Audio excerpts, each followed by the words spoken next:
अभी बनारस की जो विरासत है और बनारस आज की तारीख में पूरे भारत में जीआई के फैसिलिटेशन का सबसे बड़ा केंद्र बन गया है।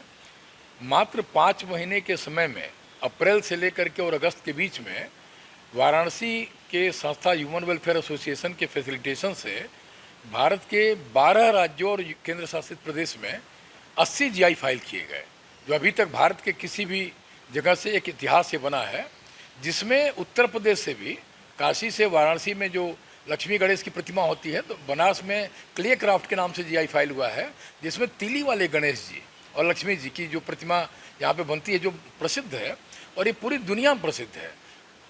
भारत में सिर्फ काशी को छोड़ करके बाकी किसी भूभाग में तिली वाले गणेश जी की और लक्ष्मी जी की प्रतिमा नहीं बनती है, जिसकी विशेष पूजा अर्चना की जाती है दीपावली के समय में। और ये गंगा जी की मिट्टी से प्रतिमा तैयार की जाती है, वहीं से जल ला करके ये प्रतिमा तैयार की जाती है और इस अपनी बहुत बड़ी विशेषता है। और ये यहाँ पे सैकड़ों साल की परंपरा है, जो यहाँ के शिल्पी परिवार है उस परंपरा का निर्वाह करें, तो वो भी जीआई में अब आने वाले कुछ महीनों में वो शामिल हो जाएगा। आवेदन किया जा चुका है। ये काशी से एक नई पहल शुरू हुई है कि यहाँ से अरुणाचल के लिए लद्दाख, त्रिपुरा, मणिपुर, मिजोरम, नागालैंड, जम्मू कश्मीर या गुजरात से लेकर के और बिहार, मध्य प्रदेश, तमाम राज्यों के, तो जो बनारस में जीआई फैसिलिटेशन सेंटर है वो अलग अलग राज्यों के लिए लगभग 22 राज्यों में इसमें जीआई के को सपोर्ट करने का काम कर रहा है। 5 महीने में 80 जीआई फाइल होना अपने आप में, हम लोग को भी, जब हम लोग तो काउंटिंग करते नहीं हैं, लेकिन बाद में जब जीआई रजिस्ट्री की साइट पे अरुणाचल प्रदेश के 5 GI national small industry day के दिन जब अपलोड हो गए, तब काउंट हुआ तो ये हुआ कि मात्र 5 महीने में 80 जीआई फाइल किया गया। ये हमारी संस्था ने अपना रिकॉर्ड ब्रेक किया। आज़ादी के अमृत महोत्सव वर्ष में हम लोगों ने एक साल में 75 जीआई फाइल किया था, लेकिन अभी वो 5 महीने में 80 हो गया, वो रिकॉर्ड अपने आप टूट गया। विलुप्त तो नहीं हो रहा है, लेकिन उनका महत्व सबसे अच्छा है। हाँ, क्योंकि जो भी पूजा होती है वो उस मिट्टी से, जो माँ गंगा की मिट्टी से बनती है, वो उसका महत्व अलग है।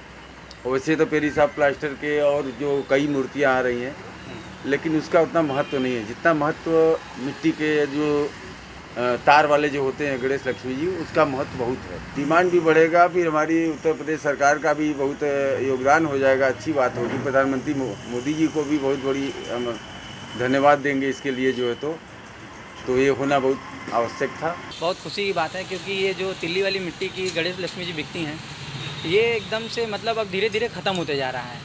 तो अगर ये टैग मिल जाएगा तो ये बहुत बड़ी बात हो जाएगी हमारे लिए और हमारे हिंदुत्व के लिए, क्योंकि ये धरती से क्या मतलब कि हर जगह से ही गायब हो चल रहा है।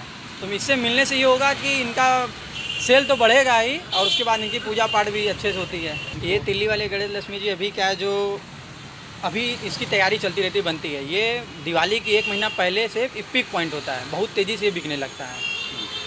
तो मतलब मेन दीपावली पे ही इनका पूजा होता है। अब क्या आ गया है कि मार्केट में नया टेक्नोलॉजी आ गया है, जिसमें कि मार्बल के चुड़के से और भी बहुत से रेजिंग और बहुत से केमिकल से डस्ट का आइटम बना रहे हैं। जैसे कि मिट्टी ना करके बहुत से अलग अलग तरीके का, प्लास्टिक का हो गया, फाइबर का हो गया, इस तरीके से लेके बहुत मूर्तियाँ बन रही हैं, जिसका डिमांड अब खूबसूरती की वजह से बढ़ रहा है। लेकिन जो मेन पूजा होता है, जो हमारे दिवाली पे घर में हमारी पूजी होती है, वो मेन तिल्ली वाले गणेश जी की होती है, जो मिट्टी के गंगा जी के बालू वो मिट्टी से बनती है।